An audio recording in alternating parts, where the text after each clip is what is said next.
Hello, everybody, and welcome to the Crypto Hipster Podcast. This is your host, Jamil Hassan, the Crypto Hipster, where I interview founders, entrepreneurs, executives, thought leaders, amazing people all around the world of crypto and blockchain.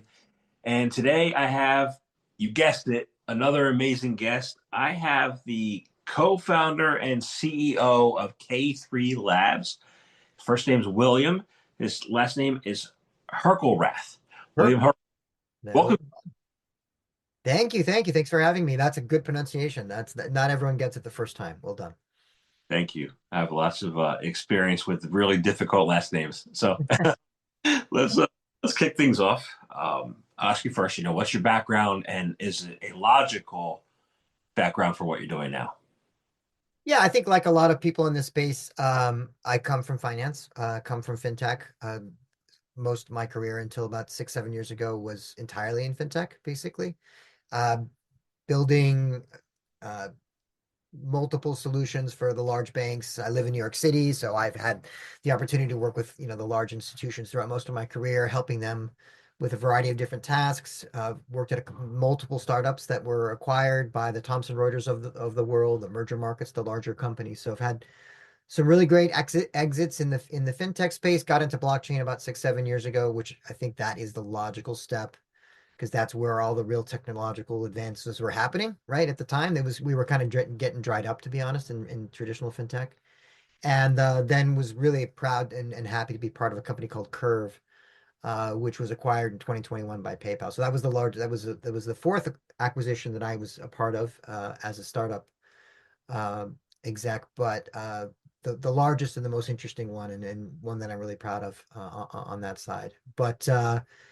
But yeah, then I've worked at Chainlink for a couple of years, getting kind of earning my stripes at a blue chip company here in the crypto space, and we've been working on this for the last 2 years or so as well. So it's been a great journey, and it's really a lot of fun. I really been enjoying it.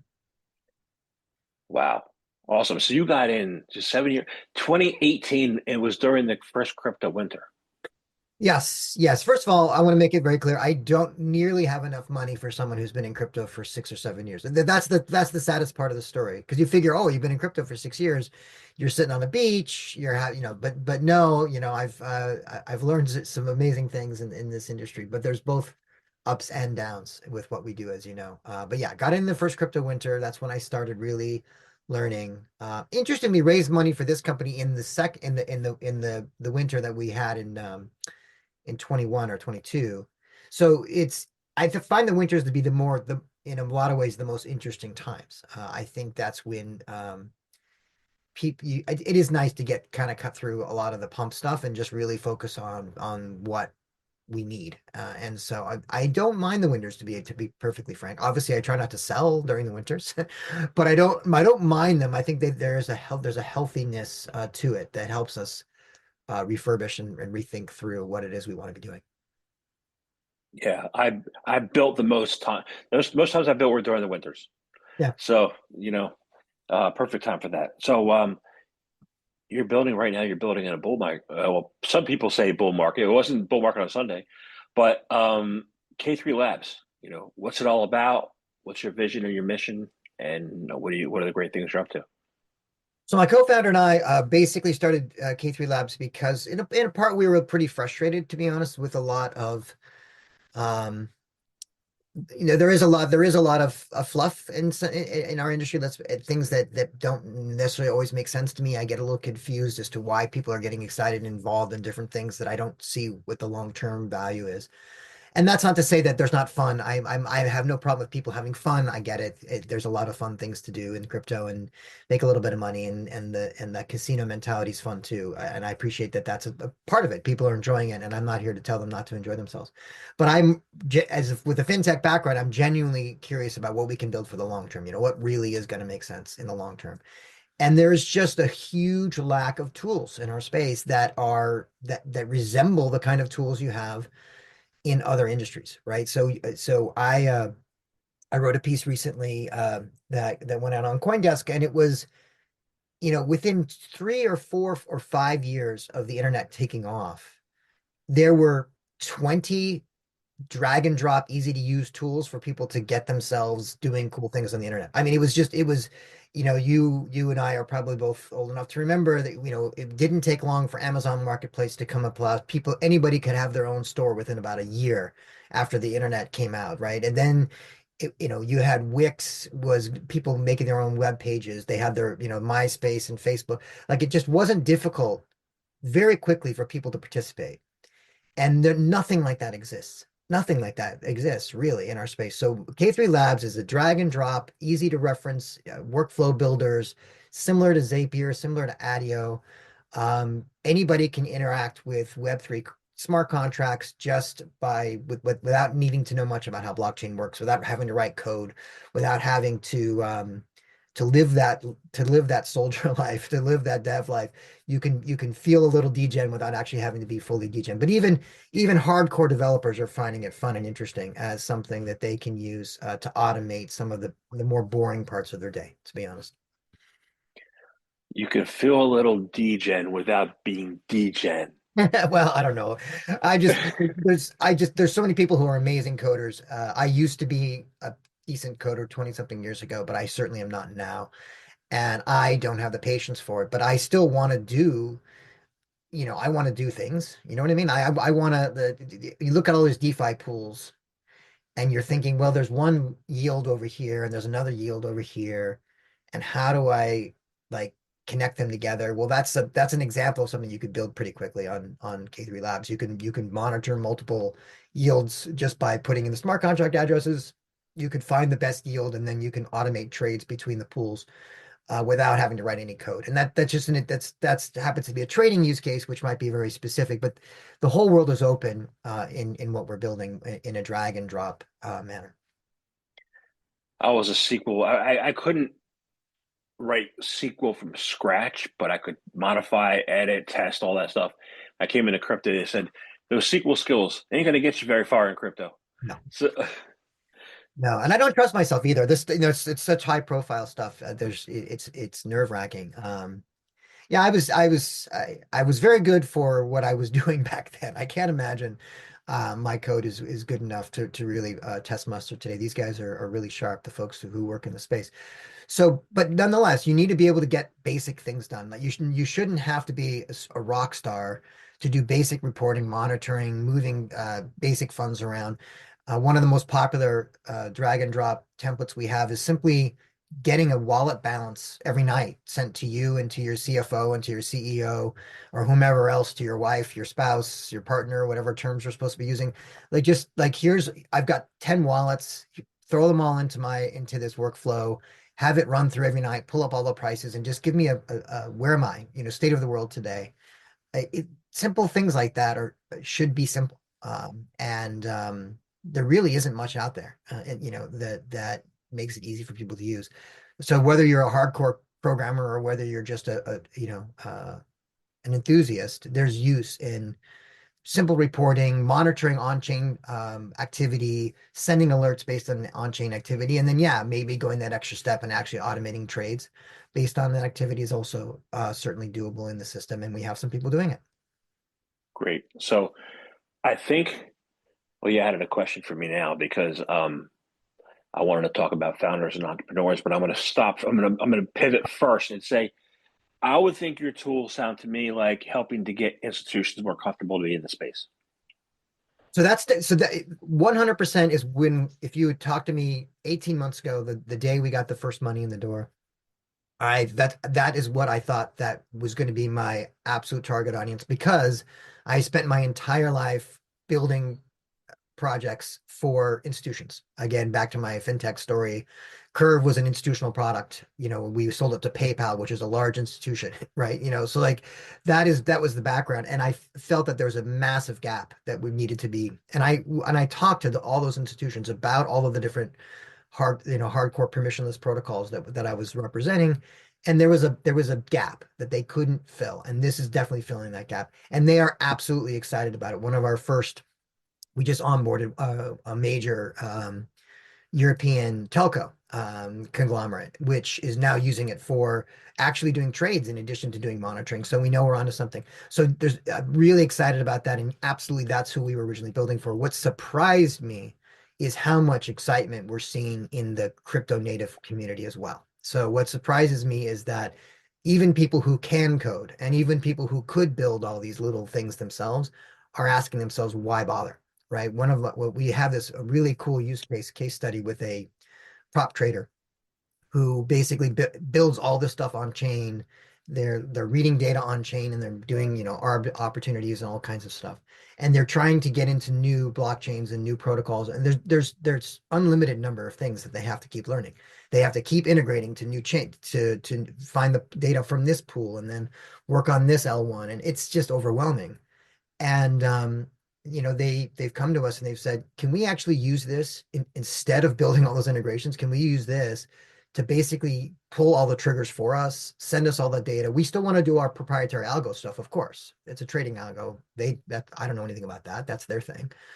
But when it comes to executing on L1s where we don't have a presence, can we do that with you? Yes. Oh, can we read signals from those L1s with you? Yes. Can we read signals from these other places that we haven't integrated? Yes. And so very quickly, in just the first couple of months that we're working with them, they seem to be outsourcing more and more of the basic blockchain stuff to us, and they're focusing on their algo. And that's how everyone should be. You shouldn't have to code everything from scratch, right? You shouldn't have to code your own triggers. You shouldn't have to code your own basic read write, interface with every single L1 that comes down and L2 that comes down the pipe. It's completely impractical. So yes, originally this was for institutions, and I'm sorry to make this such a long answer, but I'm finding more and more enthusiasm from crypto natives as we go. That's great. That's great. So, what I find with entrepreneurs is a lot of them, and founders is they like to be on the stage at conferences, right? They like to do the flashy things, right? They don't like to focus on the day-to-day operations because it's boring, right? Why is it important for them to focus on the operations and not just strategy? And how will you help them to understand the operations a little better than they do the strategy? Well, I'm still jealous of them if they can get up on stage, and I'm not as good at that as I wish I were.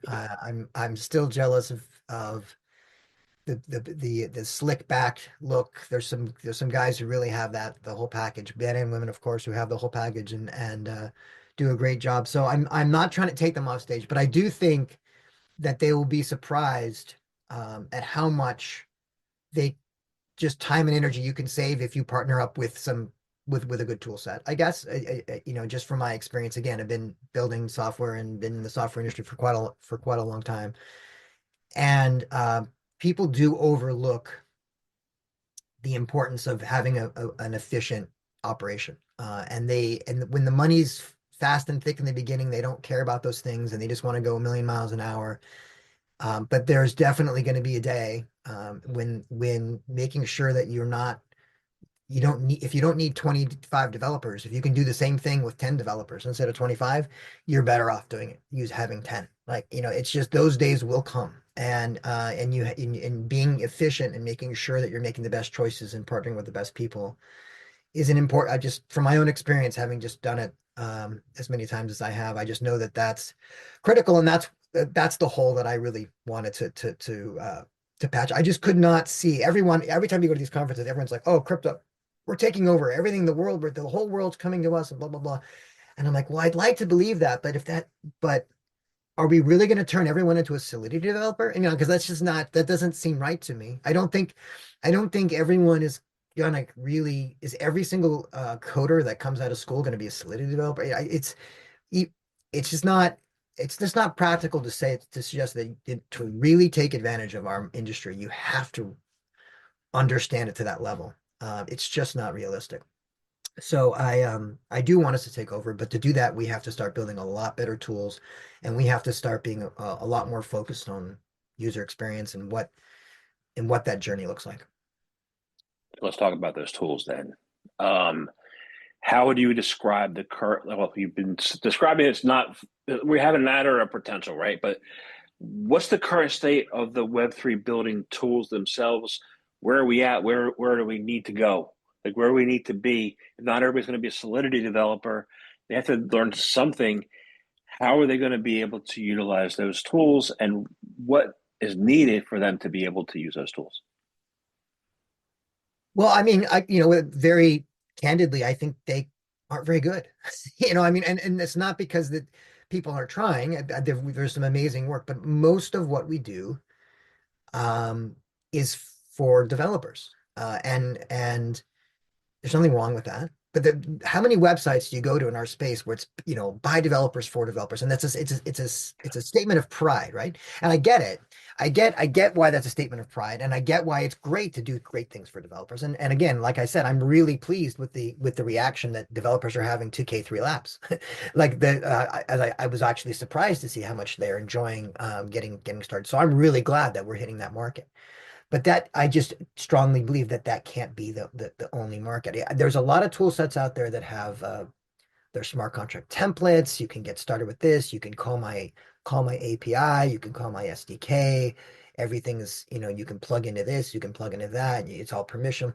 Like we've got a lot of templatized work for developers that we've got, which is great. And so developers have almost too much to choose from, to be honest.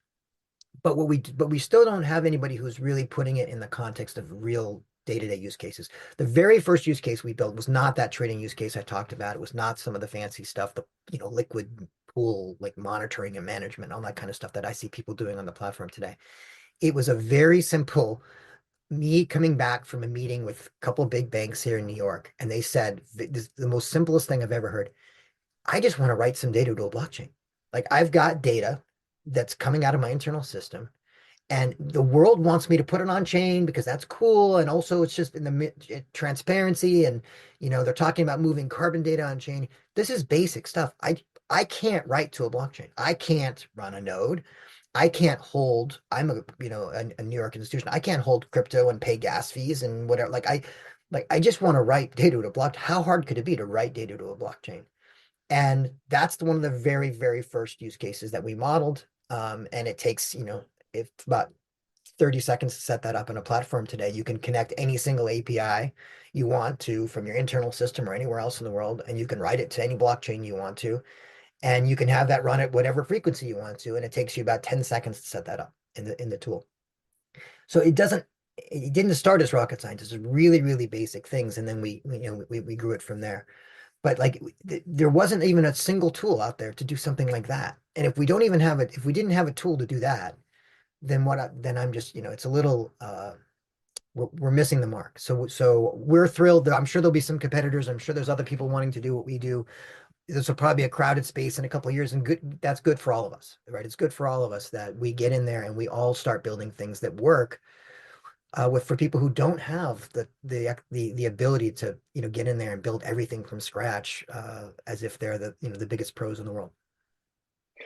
Yeah, I talked about this on a different podcast, forget which one, but I saw something a week and a half ago, which was deeply concerning. It's right after DeepSeek came out. And there was a whole bunch of accounts, anonymous accounts, who said, "Oh, you can make millions, you can make billions using DeepSeek to trade, and all it takes no skill whatsoever. Oh, but you have to do this. You have to code you have to code the AI." I'm like, well, that takes skill. you know, how do you do that? Like how do you, like what's practical? What's able to do, and what's just an attempt for a money grab? Because I know if I try to code something and play with money, I'd lose it. You Right. know. So how do you tell people, hey, this is what's really going on? Yeah, no, look, I hear you. It's too hard. You really have to spend a huge amount of time and energy to figure out how all this works. And I'm jealous of the people who do have the coding skills that I don't have, who can figure this all out and can build all that stuff. But I will say that the majority of people in our industry are not technical enough to do all that. A lot of us work in and around it. Maybe it's on the biz dev side or whatever. But yet we all want to be able to do some basic things. And again, I don't think you can't. I'm not suggesting that simple tools can take away the hard 40 or 50 or 60% of what happens in blockchain. It can't. There's no way those people and that work is very hard. But there are a lot of low-hanging fruit things that should be automated. There's just no reason to spend high cost labor to top up your wallets. Right? It's just the simplest thing in the world. It's like, okay, every time my Ethereum balance on my wallet gets below 2, or I've got 100 wallets, because a lot of these people have 50, 100. Well, every time any one of these wallets gets below a value where we won't be able to do a gas charge, just top it up, right? That's an automation. That's what the European telco that I talked about is doing. They're running multiple wallets across multiple chains. They're spending like one engineer, probably 4 or 5 hours a week just maintaining simple stuff.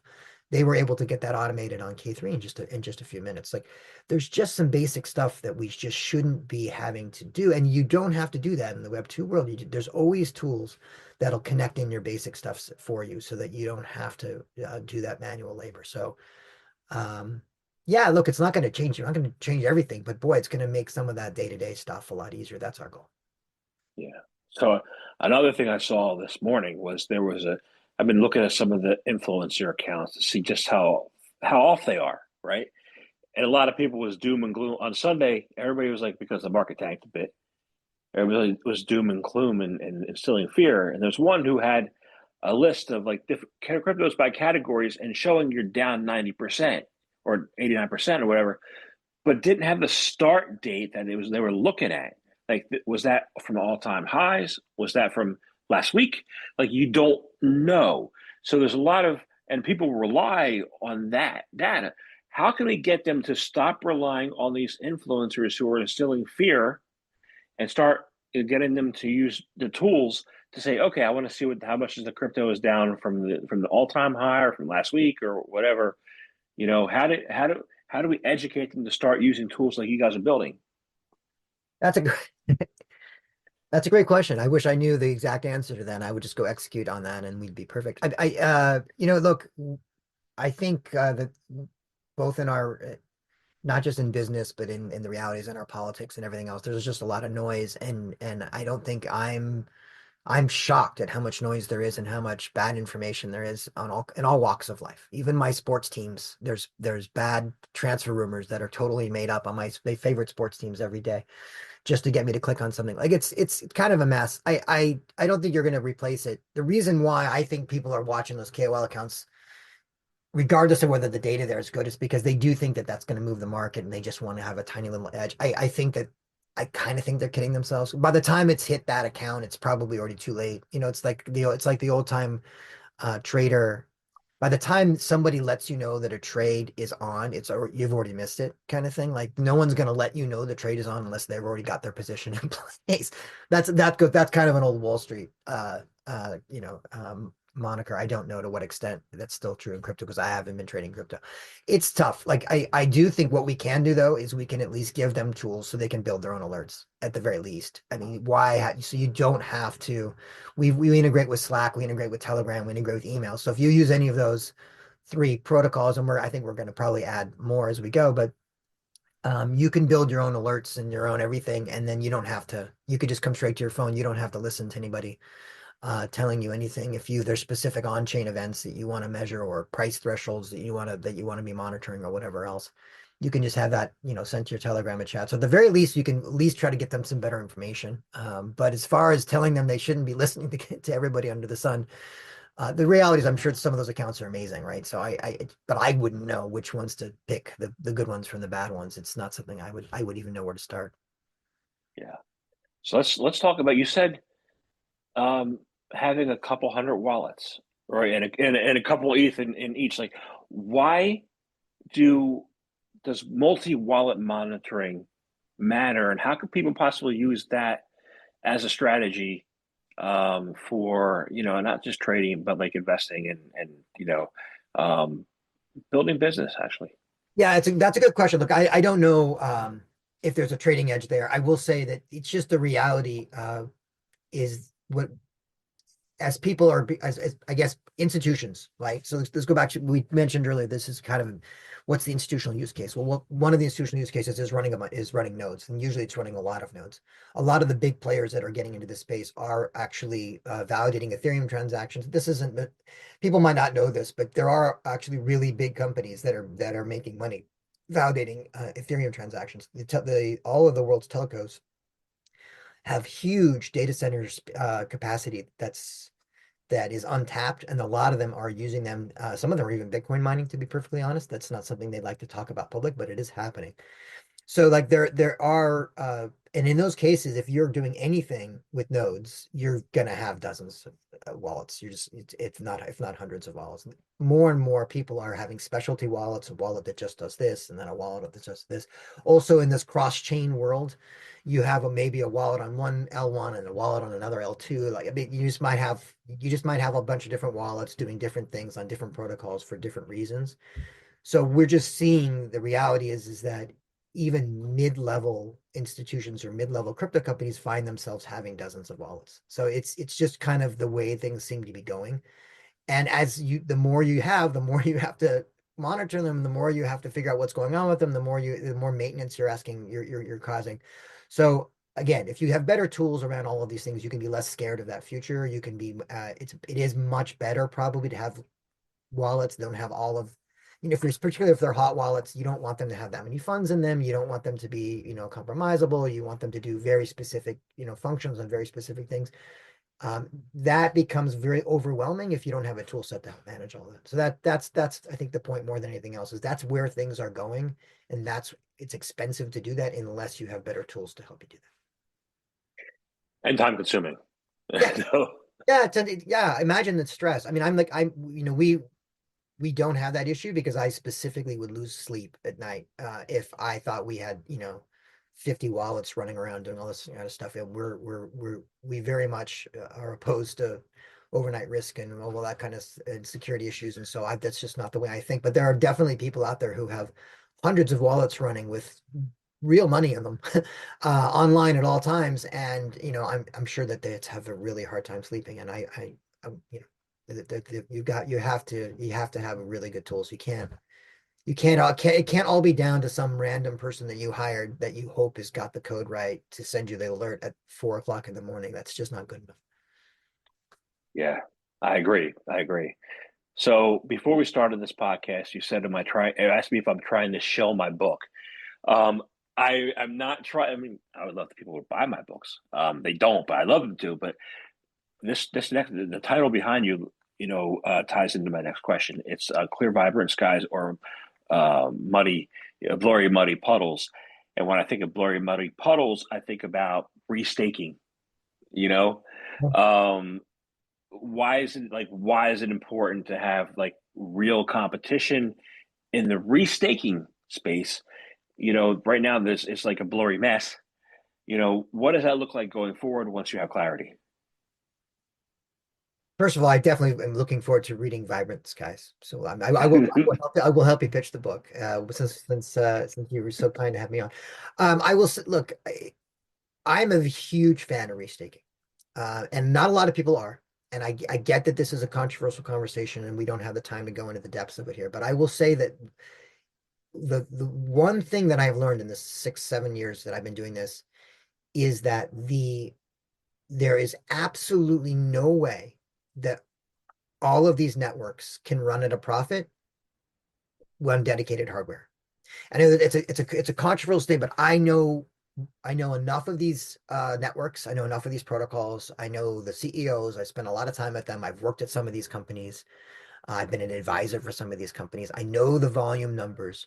The volume, in order for these networks to run positive on dedicated hardware, and dedicated staking, they would have to, I mean, we're talking 6 orders of magnitude or something insane more in order to generate enough volume to pay the node operators a reasonable amount of money to compensate them for the efforts they would have to make to keep these networks running. Like, the numbers are outrageous, and no one raises their hand and says all this.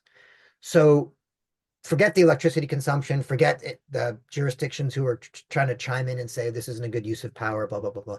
Just the actual math of the actual networks, they have a really hard time paying for themselves.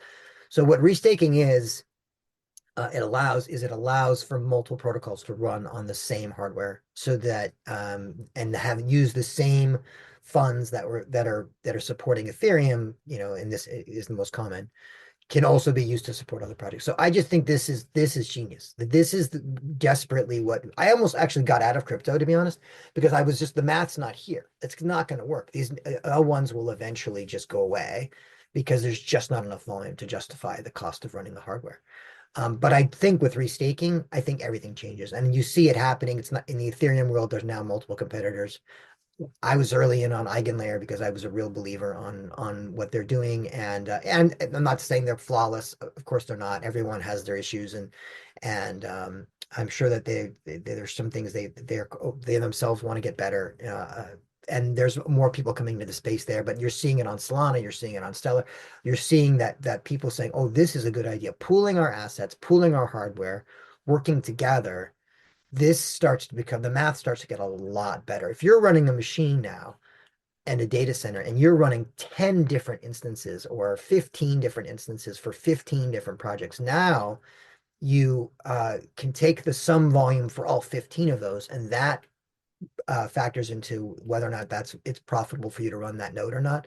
Now you're starting to talk about a much, much better proposition, because some of these L1s or some of these early networks, they're paying their validators millions of dollars out of their own treasury budgets just to keep the thing running. This is not sustainable. That's not a sustainable business by any stretch. So I'm a huge fan of the space. I think we're going to get a lot more competition. Really excited about what that brings, and I think that really does change what crypto can be. So I'm really hoping that I'm right about that, because if we're wrong about that, then my crypto thesis is going to be a little sour, I have to say. I went to Consensus last year, and I remember seeing the EigenLayer team or the members of the team on stage talking about EigenLayer, and I was like, "Seems impressive to me." I don't fully understand it at that time. I don't You fully understand it. I use it. I don't fully, know? but I get the idea. I get the idea, right? And yeah, yeah, it's impressive. Now I could see the instances from different chains in data centers. Is there any way, like, and I can see it Ethereum, I could see, proof of stake. Is there a way to combine, and it hasn't been so far, Bitcoin and Ethereum and Litecoin and proof of work and proof of stake together in the same instances, or is that always going to be separate? I have to agree. I'm not an expert on this. I know Babylon. I have met the founder of Babylon a couple times, David Sewerthent or something like that. I can make an introduction to you offline if you want. So I check with him. He is building. I think he's got a restaking layer that is Bitcoin based, and there's others trying to do it as well. So I don't know what's going to come out of that, but there are absolutely people trying to solve that problem and trying to figure out how you can effectively create staking yields in a Bitcoin environment. It's over my pay grade, I have to say. It's not my specialty, but I know there's people working on that because it's a good idea, right? It's a good idea. It's to make Ethereum is exciting, and Solana is going to do this as well. I'm not just saying Ethereum's the only game in town, but these are good ideas. Creating more markets, creating more competition, um, and again, sharing staking resources and sharing hardware is just realistically, it's the only way any of this is going to work in my mind. Makes sense to me. Well, yeah, thank you. I want to thank you very much for speaking with me today. I enjoyed speaking with you and enjoyed our conversation, and it's good. So, I have one last question. It's really simple. How can people find out more information about you, about K3 Labs? How can they use your tools? How can they become customers? How can they do that? You can't. It's totally dark. We're invisible. That's it. This is all they're gonna get. No, so look, we're K3 hyphen labs.com. The app is app.k3labs.com, and it's available, of course, just through k3labs.com. Fintech, I myself am Fintech William on all the major platforms, and we're K3 Labs on X. But We get a lot of hits every day. People log in, they start playing around. We're getting some really nice ideas. We're very, we reply to DMs more than you'd think we would. So please reach out. Let us know if you're struggling with the platform in any way. You might even be stuck with me. I might even be the one who responds and tries to help you through something because I like to get my hands dirty from time to time as well. But we're pretty receptive. We're out there in the world. We've only been live for about 6 months, so it's not like we're old hats at this, but we've already got some pretty great users, some pretty big institutional users as well. Some really cool use cases, and looking forward to maybe coming back on this podcast in 6 months' time. We're working on an incentive program, which I think is really going to be fun as well. But it's a little too early to give all the details. So we'll break the story here and talk about that next time through. That sounds wonderful. Sounds great. Thank you very much for your time today. Yeah, you as well.